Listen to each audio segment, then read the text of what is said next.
There are certain stories that resonate to this day in American history. You say the words, the Johnstown Flood.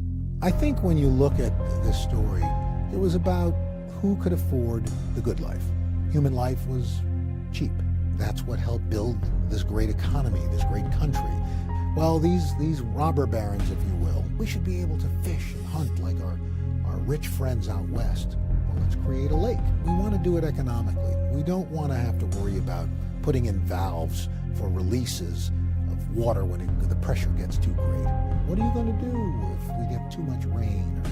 Don't worry about it. We know what we're doing. A perfect storm of a massive rain system came in, eroding an earthen dam, and of course 20 million gallons of water that slams into the town of Johnstown, causing massive destruction and fires.